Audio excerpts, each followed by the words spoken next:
Oui.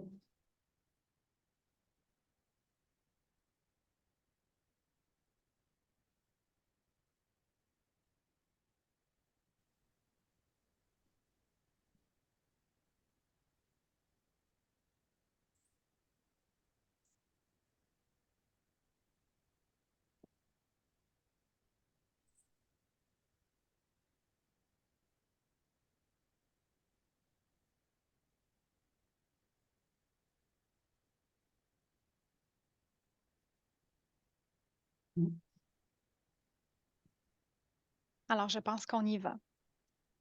Est-ce que vous m'entendez bien? Bonjour, je vous entends. Merveilleux. Bon, alors bonjour, bienvenue à tous et désolée pour ce court délai. On a résolu des problèmes techniques à la vitesse de l'éclair. Je vous remercie d'être là. Donc, bienvenue au webinaire Trait d'Union organisé par le Centre Jacques-Cartier qui vise à proposer une discussion croisée entre des initiatives de Auvergne-Rhône-Alpes et les croisées avec celles du Québec. Donc, je me présente, je m'appelle Ariane-Hélène Fortin. Je suis coordonnatrice du pôle santé à HEC Montréal. C'est une plateforme universitaire qui vise à créer des connaissances contextualisées et à faire du transfert de connaissances vers les milieux de pratique. Donc, je serai votre animatrice aujourd'hui. Notre thématique, comme vous le savez, c'est le soin par l'art ou l'art par le soin. Et pour discuter des approches déployées dans les régions, on a un trio. Donc, d'abord, du côté d'Auvergne-Rhône-Alpes, on accueille Dr. Fadila Farsi, qui est oncologue et qui possède également un master 2 en éthique et en droit de la santé. Elle est médecin du Centre de lutte contre le cancer Léon Bérard à Lyon et directrice du dispositif spécifique régional du cancer OncoAura, donc qui est un réseau régional de cancérologie. Elle est administratrice de plusieurs organisations, et elle a été donc de l'Association francophone en soins oncologiques de support, de l'Association des dispositifs spécifiques régionaux en cancérologie, Cancer Contribution et vice-présidente de d'autres organisations également. Du côté québécois, on accueille un duo. Donc, on a d'abord Dr. Patricia Garel. Elle est psychiatre au CHU Sainte-Justine et chercheur et professeur agrégée à l'Université de Montréal. Elle a été responsable des activités académiques et de l'enseignement, et aussi chef du département de psychiatrie donc, pendant de nombreuses années. Et elle demeure toujours très impliquée dans la formation et l'enseignement auprès des équipes et des milieux scolaires également. Elle déploie son expertise dans le domaine de l'adolescence avec un intérêt marqué pour le travail à l'urgence, l'hospitalisation et l'évaluation des approches thérapeutiques. On a aussi du côté du Québec Mme Kim Archambault, qui est professeure à l'École de psychoéducation de l'Université de Montréal et qui est chercheure associée au CHU Sainte-Justine et au CHUM. Elle est membre d'Espace Transition, dont elles vont vous parler tout à l'heure depuis ses tout débuts, et elle dirige aujourd'hui les activités de recherche et de mobilisation des connaissances du laboratoire Espace Transition, là, en plus de participer à la gouvernance de ce projet. Alors voilà pour nos trois intervenantes. Aujourd'hui, notre plan de match, c'est d'abord faire un peu le point sur qu'est-ce que l'art par le soin ou le soin par l'art et qu'est-ce que ce n'est pas. Ensuite, on va aborder le parcours distinct des intervenantes là, dans ce domaine-là, dans les différentes régions et voir aussi de quelle façon elles sont entrées en contact et elles ont été amenées à collaborer. Et finalement, on parlera peut-être des enjeux et des pierres d'achoppement dans la mise à l'échelle d'innovations comme celle-là et dans la pérennisation. On aura aussi une petite période des questions à la fin, donc je vous invite à noter vos questions, là, puis à nous les partager ouvertement à la fin pour qu'on puisse dynamiser cet échange-là avec votre apport. Alors, j'ouvre la discussion en partant. Mesdames Farsi, Garel et Archambault, qu'est-ce que l'art par le soin ou le soin par l'art? De quoi on parle aujourd'hui? Merci Ariane de cette introduction et de nos présentations. Euh, le soin par là, on pourrait presque commencer par dire que commencer simplement en expliquant ce que ça n'est pas déjà. Parce qu'il y a une grande confusion en fait dans les concepts entre la culture et l'art en santé de manière générale. Et en particulier un mouvement français qui a été lancé il y a une vingtaine d'années d'introduction de la culture à l'hôpital. Par ailleurs, si on prend aussi la définition qui est celle de l'art-thérapie, l'art-thérapie est inclus dans le soin par l'art, mais le soin par l'art dépasse la simple art-thérapie. Parce que dans l'art-thérapie, on souhaite que le patient soit extrêmement actif. Dans le soin par l'art, il peut être aussi bien actif que passif. Mais là, je laisserai Patricia développer cet aspect parce que, euh, comme lui ai dit quand je l'ai contacté la première fois, euh, en fait, nous sommes très béotiens dans le monde de la cancérologie. C'est, même si on sait depuis très longtemps, et on peut revenir au premier philosophe, hein, à l'exemple d'Aristote, que l'art fait du bien. L'art peut être une forme d'exutoire, une forme un appoint au bien-être de la personne. On a tous besoin d'art dans nos vies. Ça a été quand même démontré dans le domaine des neurosciences. Au siècle dernier, il y a énormément de publications dans ce domaine qui ont d'ailleurs été reprises dans le rapport de l'OMS de 2019, avec plus de 900 publications qui démontrent l'impact de l'art en santé. Donc on est dans une, dans un essai, je dirais, en cancérologie, de voir ce qui peut être bénéfique dans le parcours de nos patients. Et les premières expérimentations qui ont été faites et les premiers services qui ont été apportés aux patients dans leur parcours en matière de soins par l'art, c'est plutôt de l'art-thérapie. C'est-à-dire on a essayé de proposer des ateliers où le patient fatigué ou anxieux pouvait trouver une forme d'exutoire, de dérivatif par l'art-thérapie. Et le soin par l'art, de ce que j'en comprends aujourd'hui, je vais vous dire pourquoi je commence à bien essayer de comprendre le concept. Je pense qu'il faut aller le chercher plutôt dans l'expérience, justement, de la psychiatrie, de la psychologie, qui a bien, j'allais dire, labouré le terrain dans ce domaine. Pourquoi la cancérologie aujourd'hui s'intéresse aux soins par l'art? C'est parce que c'est quand même une discipline et une spécialité où nous avons longtemps été accaparés par surtout apporter la stabilisation de la maladie ou la guérison. On est des guerriers de la médecine. On développe des stratégies thérapeutiques, on a des armes thérapeutiques, donc on combattait la maladie. Donc la personne dans sa globalité, c'est quelque chose qu'on a commencé à aborder quand on a réussi finalement à pouvoir, comme on peut l'estimer, mettre les patients en rémission complète ou leur permettre de guérir. À ce moment-là, le champ en cancérologie des soins de support, les supportive care en oncologie, ont pris toute leur place. Premièrement, parce qu'il s'agissait quand même de redonner une forme de qualité de vie à des personnes, de soigner aussi les effets secondaires des traitements, de la maladie, mais aussi des traitements. Et quelque part, je dirais que c'est quand on a commencé à travailler sur les soins de support qu'on a commencé à voir, parmi les interventions qui ne sont pas des interventions médicamenteuses, le soin par l'art. Et comme je vous l'ai dit précédemment, on a surtout commencé par l'art-thérapie avec des intervenants formés en art-thérapie. Voilà.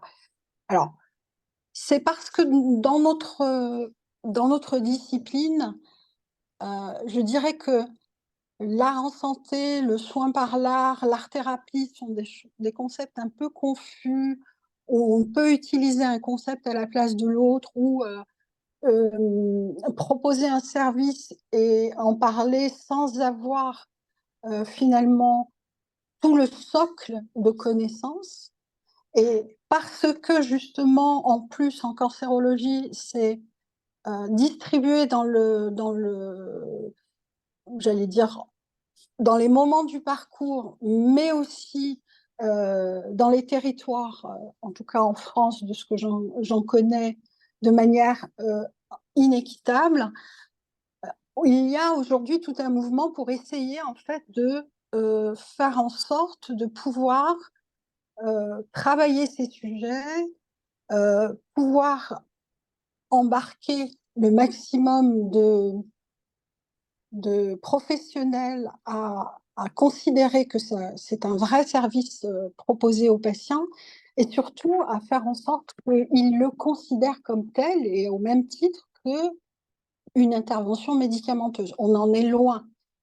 Donc moi, dans cette situation-là, m'intéressant aux soins de support, étant en Auvergne-Rhône-Alpes, dans le domaine du réseau de soins, j'ai souhaité proposer cette thématique aux entretiens Jacques Cartier, mais il me fallait des personnes ayant des expériences beaucoup plus importantes que nous. Et évidemment, dans l'analyse de la littérature, les premières analyses de la littérature, il ressortait que c'était bien sûr en psychiatrie.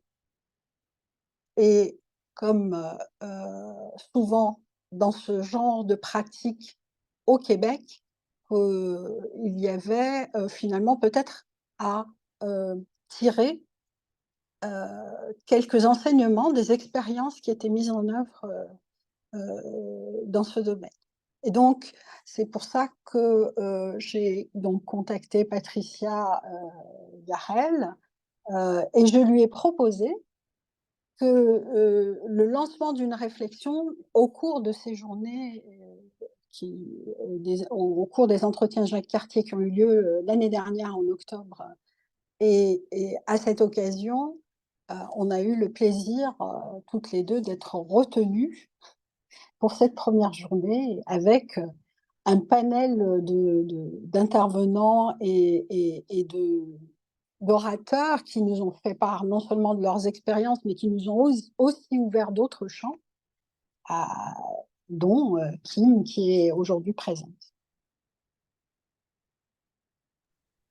Merci Alors, beaucoup. merci Fadila. Je pense que effectivement, Fadila m'a contactée en retrouvant, je pense, le site. Et puis, nous avons échangé sur en fait, les objectifs étaient très, très proches de euh, remobiliser des patients qui sont aux prises avec des pathologies dramatiques une fois qu'ils sont stabilisés, une fois qu'ils ont le plus urgent est fait, mais la vie reste compliquée. Il faut retrouver des points de repère, il faut retrouver une vie, un semblant de vie. Et c'est toute cette transition-là, d'où le projet Espace Transition, est-ce que vous m'entendez bien? C'est correct.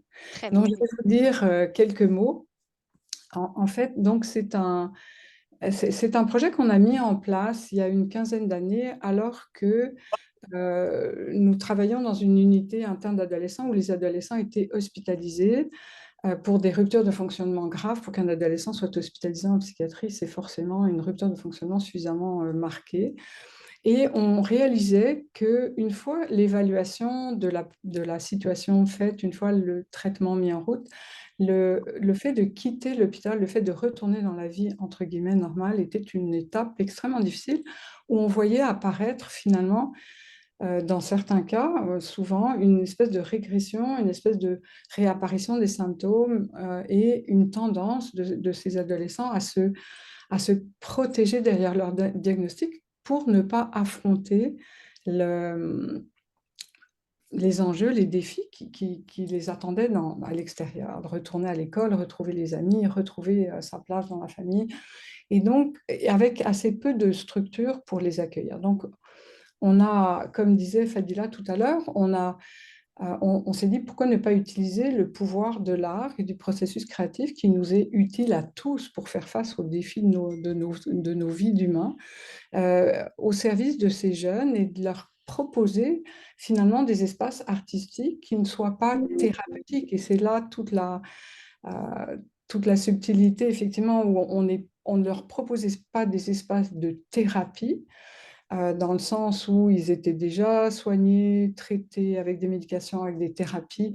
Et le but n'était pas de leur proposer une autre forme de thérapie, mais de leur proposer un espace justement très normalisant où ils allaient pouvoir se mobiliser et où ils allaient pouvoir réaliser finalement euh, ils n'étaient pas juste réduits à leur pathologie, à leurs difficultés, à leur diagnostic, mais qu'ils avaient aussi beaucoup de talent. Donc,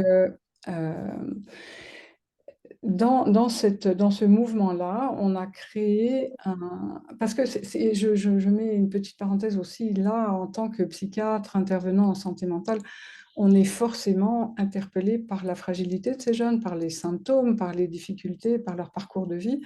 Et on a, à juste titre, et on a parfois tendance à oublier qu'ils ont aussi beaucoup de force, de capacité et de talent. Donc, on a créé ce dispositif de transition entre un épisode de soins et un retour dans la vie, dans la communauté, par ces espaces artistiques, en commençant par un petit projet pilote avec le Cercle du Soleil. Et les grands principes, et je ne vais pas m'étendre là-dessus, tous ceux qui sont intéressés à approfondir pourront aller voir, c'est très bien détaillé sur notre site web. Donc, les grands principes de ce projet sont une expérience de groupe, donc des groupes de 12 à 15 jeunes, des groupes, tous les diagnostics sont accueillis. Le seul critère d'admission dans ces groupes, c'est d'être capable de profiter d'une expérience de groupe. Des groupes qui sont animés sur 12 semaines environ, une fois ou deux fois par semaine sont les projets, par des artistes, et qui ne sont pas des art thérapeutes, qui sont des artistes qui vont transmettre leur passion de l'art choisi, parce que vous allez voir qu'on a commencé avec le cirque, mais maintenant on est rendu avec toutes sortes de modalités artistiques, de la danse, au violoncelle, la musique, le chant, l'opéra, le musée.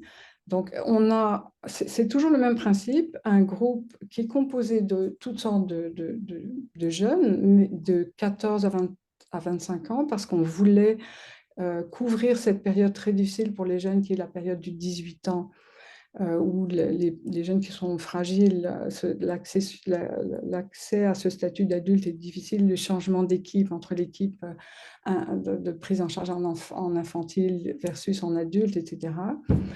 Et dans des espaces donc, à l'extérieur de l'hôpital, avec aussi des groupes hétérogènes dans le sens où on a introduit dans ces groupes des jeunes qu'on appelle coparticipants, qui sont des jeunes qui ne sont pas des patients, qui ne sont pas suivis, qui sont désireux de vivre l'expérience.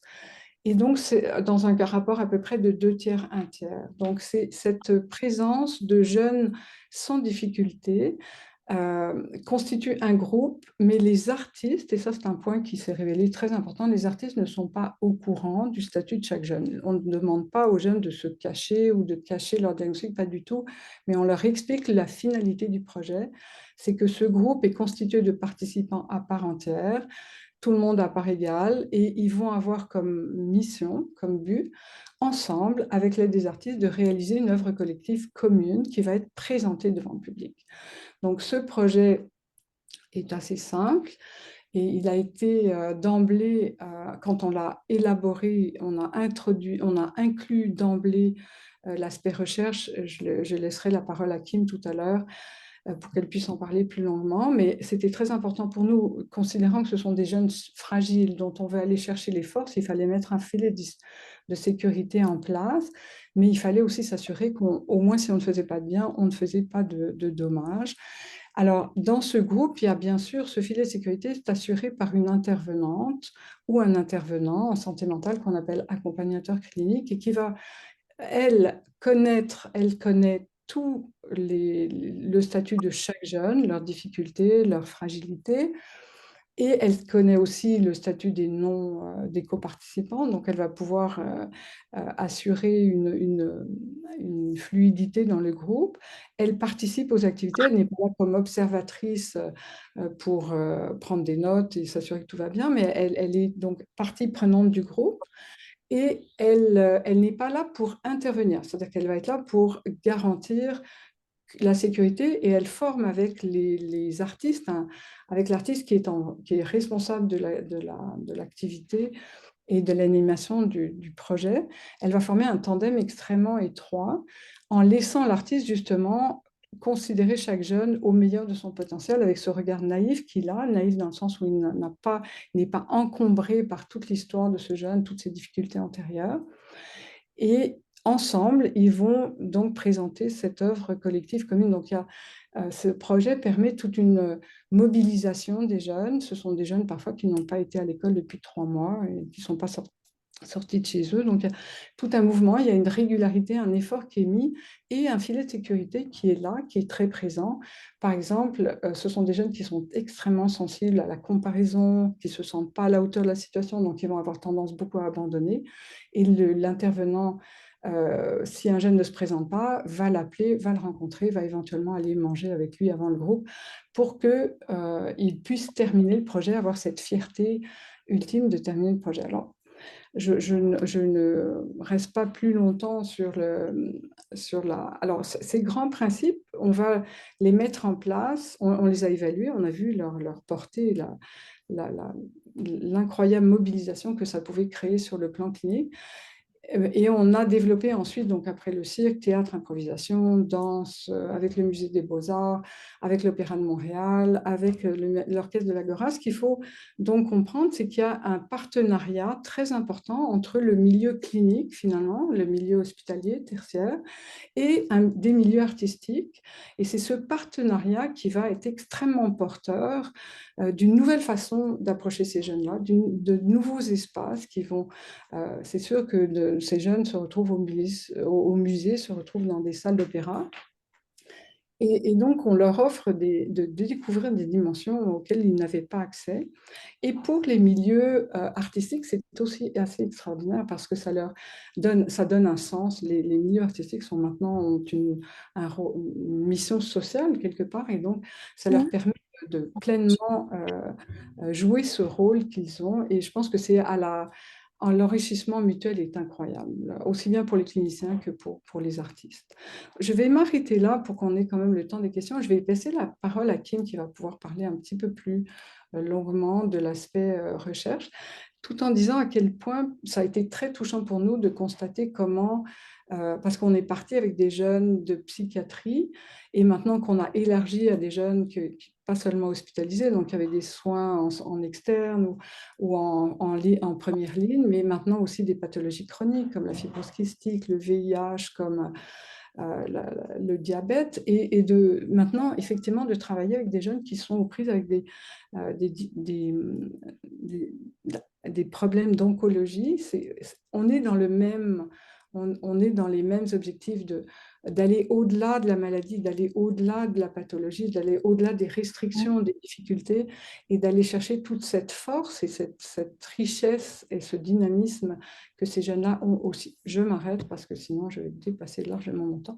Et je mets Peut-être sur off et je laisse la parole. si vous permettez, avant que Kim aborde la partie évaluation, je voulais juste dire que on est très... moi, je suis personnellement éblouie par un projet aussi bien structuré qui a réussi à agréger autant de partenariats dans le monde de l'art, parce que dans l'analyse livresque que j'ai faite de l'expérience en cancérologie, on a énormément d'expériences, beaucoup d'expériences, mais très disparates. Même certaines qui m'ont absolument... j'ai regardé ça, et c'est essentiellement de l'art-thérapie hein, en cancérologie. Mais même en soins intensifs, donc des chimiothérapies intensives, et donc dans des milieux isolés, il était souvent proposé d'avoir une activité d'art-thérapie. C'est collage, peinture, etc. Ça demande une organisation colossale. Mais on retrouve ça à tous les moments du parcours du patient. ce que j'entends de Patricia, et je pense que Kim va aller dans le même sens, c'est qu'en cancérologie, on a, dans le modèle d'évaluation, on est resté sur notre modèle qui est celui d'apporter la preuve de l'efficacité. Et donc, on a, y compris dans la littérature, des méta-analyses de plusieurs essais qui font des découpages. Donc, vous pouvez retrouver une méta-analyse dans l'European Journal of Cancer de 2020. Je relis le nom parce qu'il est un petit peu compliqué. C'est Lin Ling Xu. C'est dans le cancer du sein et c'est seulement pour apporter un bénéfice en matière d'anxiété ou de dépression. Et si on reprend une autre méta-analyse, pas des mêmes auteurs, mais dont j'ai pas la référence là tout de suite, on a toujours dans le cancer du sein une action qui est évaluée en matière de fatigue, dépression et anxiété. Donc on reprend en fait en cancérologie, dans l'évaluation du, là pour le coup c'est plutôt de l'art-thérapie et pas du soin par l'art, le schéma d'évaluation qui est celui d'une évaluation quasiment avec la même méthodologie que les médicaments. Et ça, c'est probablement quelque chose qui est, je ne sais pas si on peut qualifier ça d'erreur, mais en tout cas, c'est une approximation, parce qu'on voit bien que dans toutes les interventions non médicamenteuses, on a à essayer d'aller chercher dans d'autres disciplines une manière d'évaluer le bienfait du soin par l'art avec d'autres méthodologies que celle-là. Sinon, on va peut-être faire la démonstration, soit que ça ne marche pas, soit que ça marche alors que ça ne marche pas du tout, alors qu'on voit bien que les patients, tous les patients, y compris ceux qui étaient et encore plus peut-être ceux qui étaient en isolement dans le cadre des soins intensifs, on retire tous un bénéfice. Ils le disent. Les professionnels sont capables de dire aussi qu'ils voient un bénéfice, ils voient que à la fois la fatigue, l'anxiété, parfois la douleur. Il y a des essais qui ont été faits pour les cancers ORL et qui n'ont pas réussi à démontrer qu'il y avait une diminution de la douleur, alors que les patients, sur un plan subjectif, le rapportaient. Voilà. Je pense que Kim va pouvoir probablement aller dans ce sens, ou peut-être pas. On va voir. Allez-y, Kim. Merci, Fadila. Ariane-Hélène, est-ce que vous souhaitiez faire une intervention avant que je m'engage? Non, pas du tout. Je vous passe la parole. Allez-y. Il n'y a pas de souci. En fait, vous avez très bien transitionné vers mes contenus, Fadila, en soulevant l'enjeu que vous soulevez. En fait, puis je vous rassure, il n'est pas du tout spécifique au domaine de l'oncologie. Je pense que dans tous les domaines, on tente d'évaluer les interventions, aussi complexes soient-elles, en utilisant, en se référant aux règles de l'art de l'évaluation qui nous viennent du monde médical. Et comme vous l'avez vous-même si bien relevé, il y a des avantages à faire ça. Ça amène certainement une partie des réponses. Mais d'un autre côté, c'est clair que ça n'honore pas toute la complexité des interventions qu'on souhaite évaluer dès lors qu'on sort, comme vous le disiez, du médicament. Puis avant même de se rendre dans le soin par l'art, où on a affaire à des exemples d'intervention d'un très, très haut niveau de complexité, mais même entre le médicament et ça, il y a toutes sortes d'interventions d'ordre psychosocial ou même médical qui sont en fait beaucoup plus complexes que ce à quoi on les réduit dans nos protocoles évaluatifs lorsqu'on veut mettre en œuvre des essais randomisés. ce type de protocole-là nécessite un haut niveau de standardisation des interventions évaluées. Donc, forcément, il faut faire rentrer tout ça dans une petite boîte. Puis, je pense que vous avez bien fait de dire que ce n'est pas forcément une erreur. À mon avis, ce n'est pas du tout une erreur. C'est juste une partie de la réponse. Puis, c'est une partie qui ne sera jamais suffisante. Mais tout comme celle que nous, on apporte avec des méthodes plus souples, plus flexibles, ne serait pas suffisante non plus si on ne pouvait pas s'appuyer par ailleurs sur des démonstrations plus robustes de l'efficacité de certaines interventions qu'on regarde, mais sur des outcomes beaucoup plus précis, par exemple. On s'appuie quand même beaucoup sur cette base de connaissances-là pour faire un pas de plus, je dirais. Donc, moi, je vois tout ça comme en complémentarité, je dirais. Mais bon, si on revient aux soins par l'art, il n'y a aucune intervention à caractère artistique, à mon avis, qui se résume au niveau de standardisation qu'on observe dans le type d'études que vous citiez. Encore une fois, si on le voit sur un continuum, je pense qu'on peut regarder de manière plus fondamentale comment certains aspects des interventions artistiques peuvent amener des bénéfices sur certains outcomes précis. Ça reste comme un niveau d'analyse qui est un peu plus fondamental.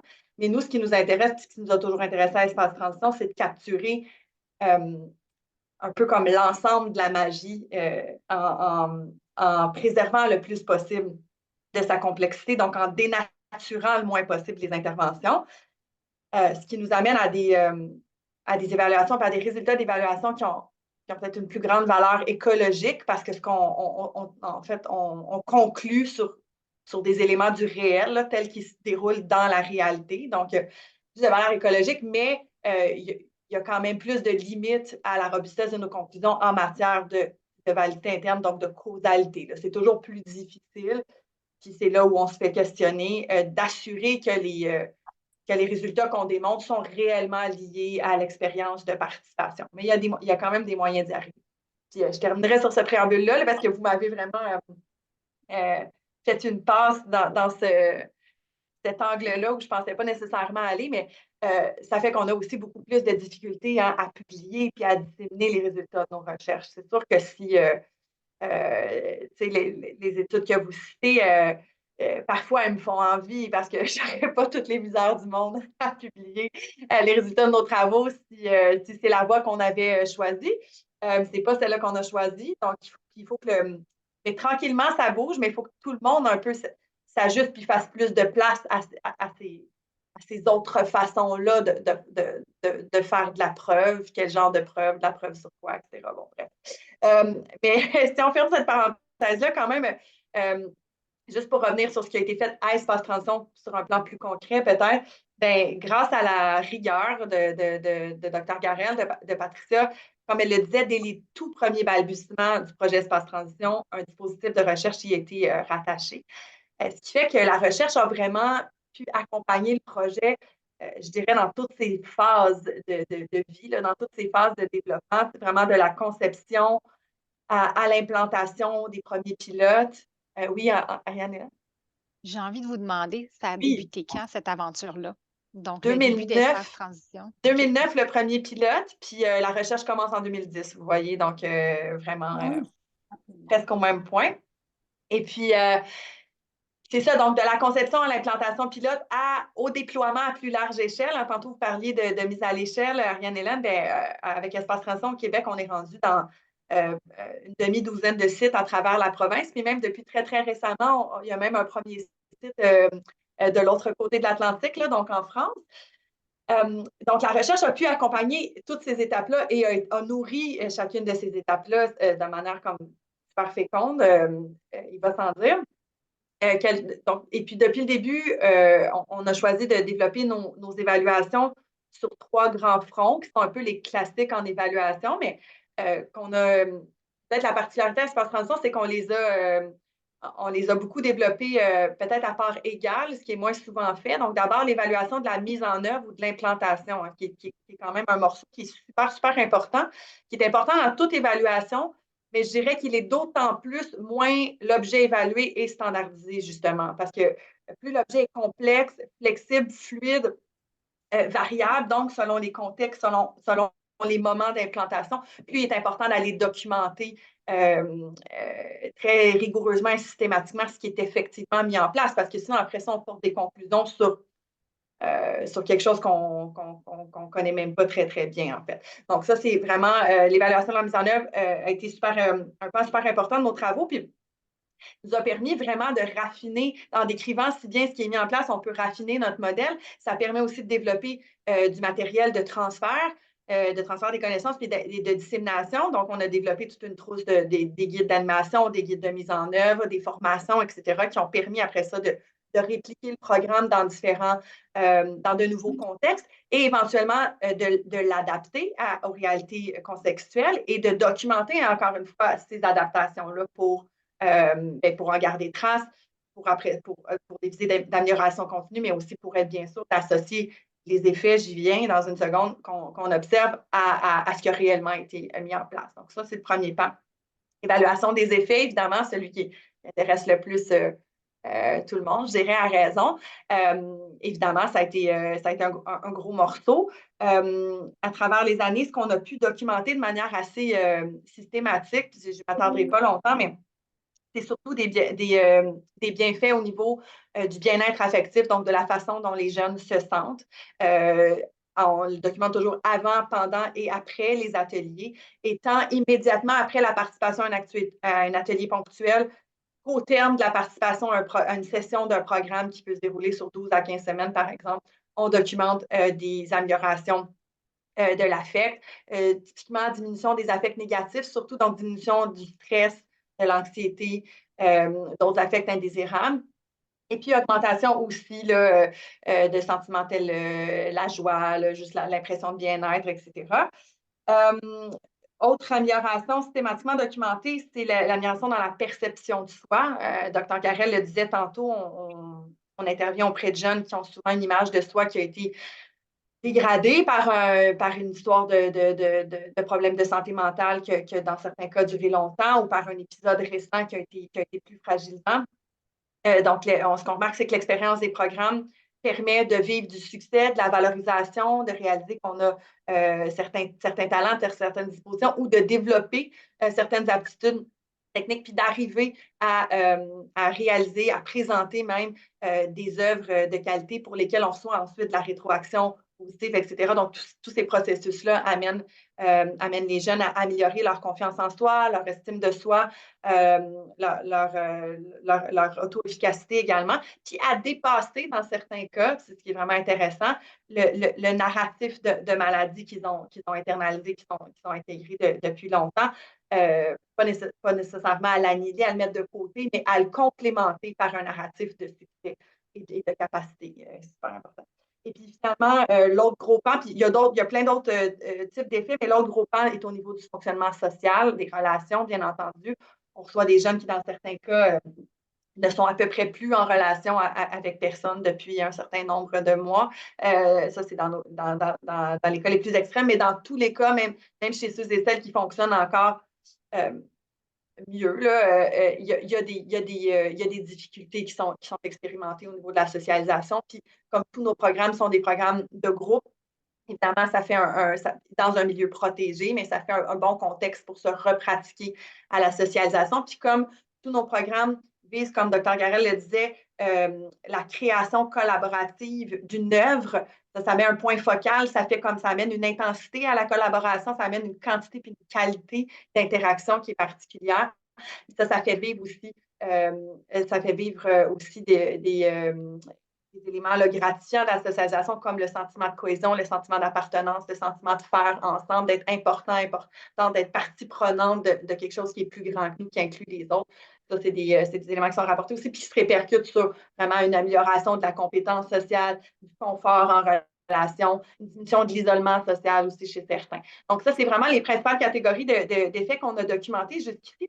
Puis je vous dirais qu'en Patricia le dit que ce sont tous des effets qui peuvent être super pertinents aussi pour des personnes qui vivent d'autres types de problèmes de santé que des problèmes de santé mentale. Je pense que c'est assez facile de voir. Et c'est d'ailleurs documenté dans la littérature plus large sur l'art en santé que ce même genre d'effet est observé aussi chez des patients avec des troubles de santé chronique, par exemple, ou avec le cancer. Je vais peut-être passer la parole à quelqu'un d'autre. J'en profiterai peut-être parce que le temps file, là, il nous reste quelques minutes d'échange. J'aurais 2 questions. D'abord, j'aimerais savoir si, du côté du Québec, dans les 6 ou 7 établissements qui ont mis en place des initiatives comme celle-là, est-ce qu'il s'agissait toujours d'initiatives auprès des mêmes types de clientèle et de patients? Alors, oui, effectivement, on a eu, en fait, en cours de ces 15 années, parce que finalement, ça fait 15 ans que ce projet se développe, une subvention d'Intac qui visait vraiment le transfert des connaissances dans d'autres régions. Donc, on a au départ pu, avec des régions intéressées, avec une première région intéressée qui était Saint-Jérôme et Vaudreuil, leur donner un peu le goût du projet clé en main. Et puis ensuite, une fois qu'ils ont réalisé que ça marchait très bien, ils ont été complètement autonomes tout en restant impliqués avec nous au niveau de la recherche et de la supervision clinique. Sylvie Gauthier, qui je crois nous écoute, a été depuis le début très, très active et a fait un travail remarquable en termes de développer des façons d'aider les cliniciens des différentes régions à garder le cap. Kim parlait de l'implantation. C'est extrêmement important. Maintenant, on est donc dans différents sites et c'est important pour que ça soit valide, que ça soit qu'on parle des mêmes choses, qu'on parle du même dispositif, parce que ça peut glisser assez facilement. Donc, je ne dis pas qu'il n'y a pas d'autres dispositifs qui sont peut-être tout aussi bien, mais si on veut garder cette notion de cohérence, il faut qu'on s'assure que ce transfert des connaissances se fasse bien. Ça s'est fait, je dirais remarquablement, ce que ça prend, c'est une région intéressée. Et ensuite, on accompagne ce transfert des connaissances, comme disait Kim, grâce aux formations qu'on a développées. On maintient la supervision, la recherche, ils sont inclus dans nos projets de recherche, donc on peut aussi leur donner toute une rétroaction. Et ce qui s'est passé, c'est que le projet phare de Espace Ancien, c'est le projet théâtre improvisation qui est 2 soirs semaine, qui a donné celui celui sur lequel Kim a fait sa thèse, a démontré en fait tout le bien fondé du projet. C'est le premier projet qui a donc été transféré, mais ensuite on a eu des demandes. Par exemple, Rivière-du-Loup, l'école de musique était intéressée à développer un projet violoncelle. Ensuite, avec le musée du Bas-Saint-Laurent, on a travaillé avec le musée des Beaux-Arts à transférer aussi ce projet-là. Donc, tout est ouvert, en fait. Comme disait, ce qu'il a souligné aussi, c'est l'adaptation de ce projet qui doit garder sa structure, son essence, mais qui ensuite est très adaptable à la région en question, à ses ressources, à ses forces. Donc, c'est toute la beauté, je trouve, avec le recul du dispositif, c'est comment on a réussi à créer une structure qui permet ensuite d'être nourrie, remplie, animée de façon très, très variée selon les artistes. Donc, il y a à la fois quelque chose de très cohérent, mais de très varié en fait et créatif. Donc ça, c'est peut-être le point. Mais je ne sais pas si j'ai vraiment répondu à votre question. Peut-être qu'il y a des choses à ajouter. On voit le micro qui reste fermé. Oh. Je pense que la question était sur la population. Donc, dans tous les sites, c'est adolescents, parfois adolescents, jeunes adultes. À Montréal, c'est adolescents, jeunes adultes. Dans la plupart des sites, des autres sites au Québec, c'est adolescents seulement. Donc, 12-18 environ. Chez nous, c'est plutôt 12-25, 12-30. Et à l'exception, en fait, d'un programme à Montréal où on dessert les enfants avec troubles du langage. Ça, c'est un programme particulier en partenariat avec le Centre de réadaptation Marianne. Je crois que vos réponses viennent chercher un peu les interrogations qu'on avait en commentaire de Michel Aguirre ou Aguirre, qui demandait qu'en est-il des expériences de soins par l'art auprès de populations adultes. Donc, du côté d'Espace Transition, on voit qu'on est plus sur des populations adolescents, jeunes adultes. Et du côté de Dr Farcy, vous intervenez auprès des adultes, n'est-ce pas? Oui, et même en cancérologie, on peut aussi avoir une action à mener auprès de patients âgés. Donc, c'est toutes les populations, les expériences qui sont répertoriées dans le territoire, en Auvergne-Rhône-Alpes, mais aussi au-delà, couvrent hein, le spectre de tous les âges, parce que malheureusement, en cancérologie, on a tous les âges.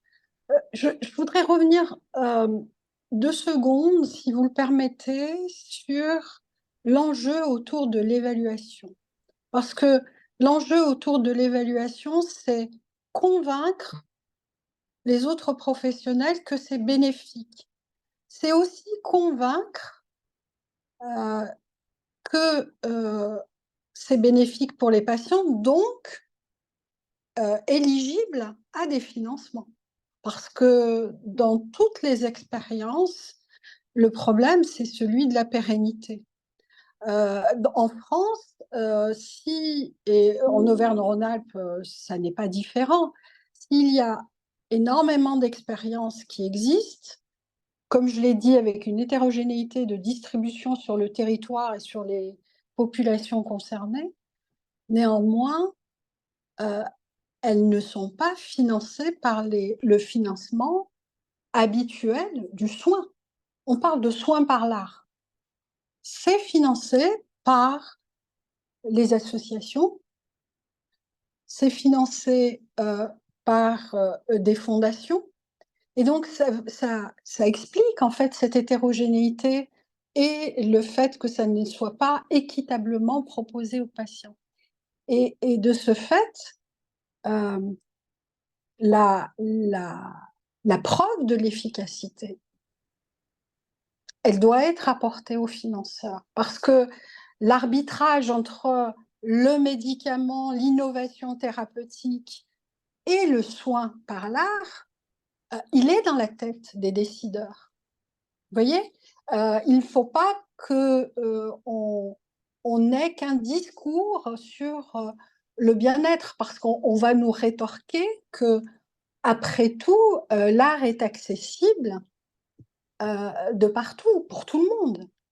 C'est pas toujours vrai, mais en tout cas, le soin par l'art, dans le mot soin par l'art, il faut donner le poids au terme soin pour avoir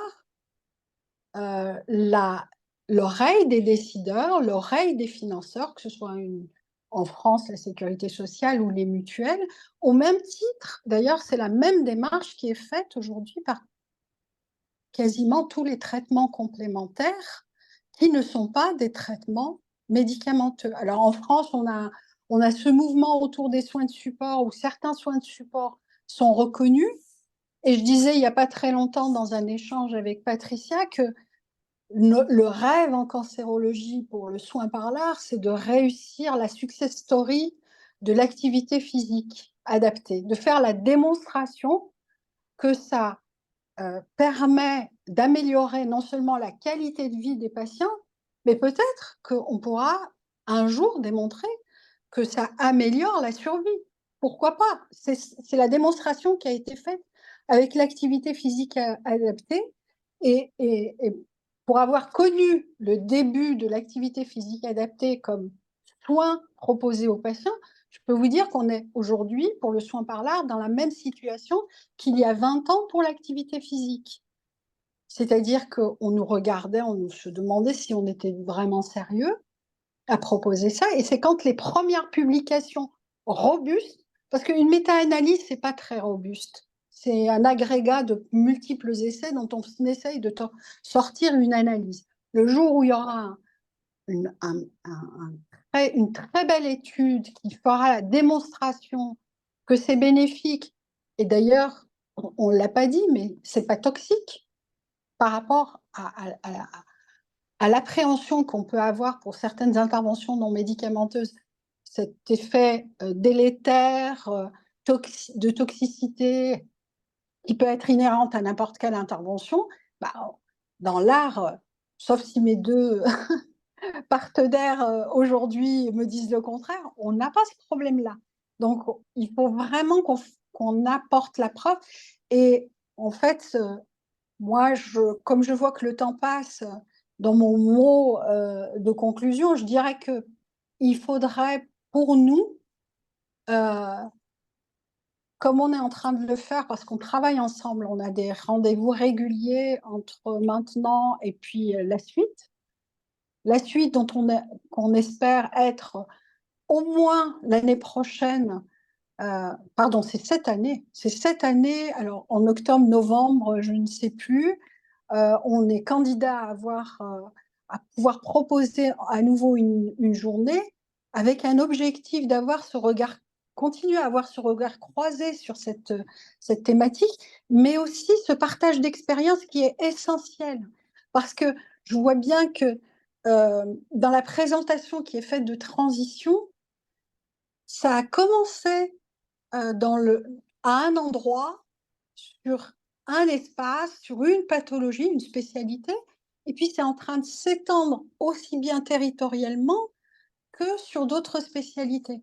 Et donc, nous, on peut profiter de cette expérience-là, peut-être même y apporter notre modeste contribution, mais en tout cas, nous inscrire dans ce mouvement de toutes les interventions non médicamenteuses dont une société savante est en cours de mise en place, en tout cas, elle est en train de se conforter, pour trouver ce que Kim a présenté comme cadre, c'est-à-dire des programmes, des gens qui sont compétents en face, capables de mettre en place ces programmes, mais comme l'a dit aussi très bien Patricia, l'adapter à un contexte, à une pathologie, à des partenariats avec les artistes, les intervenants de l'art-thérapie, pourquoi pas, et tout le monde de l'art et de la culture. Je pense que c'est le chemin, enfin en tout cas moi c'est mon chemin personnel, mais j'ai l'impression qu'on le partage maintenant avec énormément de personnes dans cette région Auvergne-Rhône-Alpes, mais aussi en France entière, parce que on voudrait proposer ces services à nos patients. On voudrait que nos patients n'aient pas à voir que c'est proposé ailleurs et pas pour eux.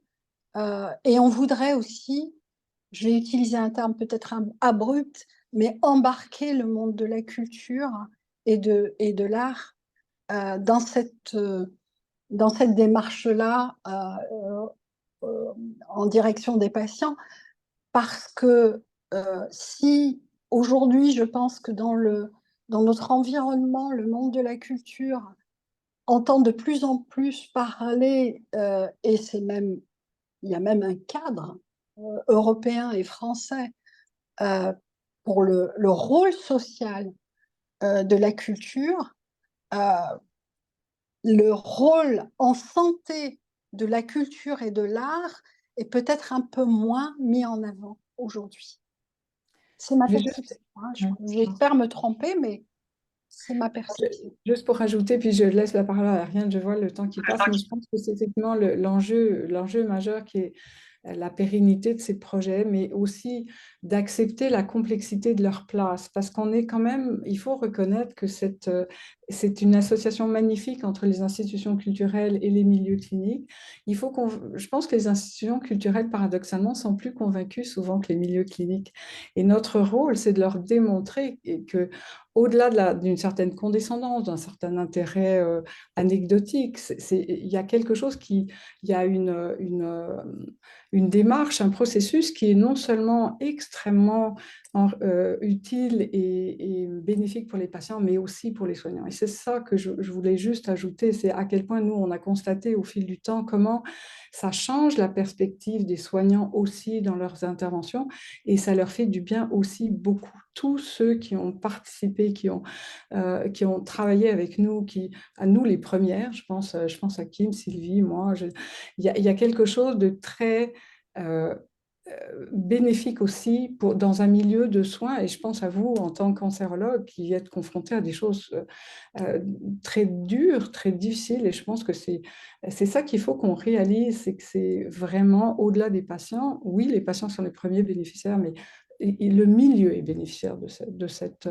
articulation.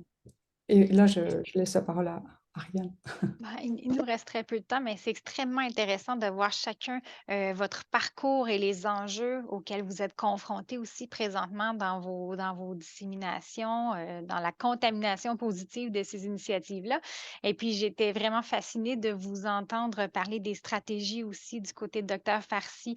On est dans le besoin de démontrer des résultats pour avoir une adhésion du côté des milieux de soins, du côté des organismes qui peuvent financer ce type de soins-là.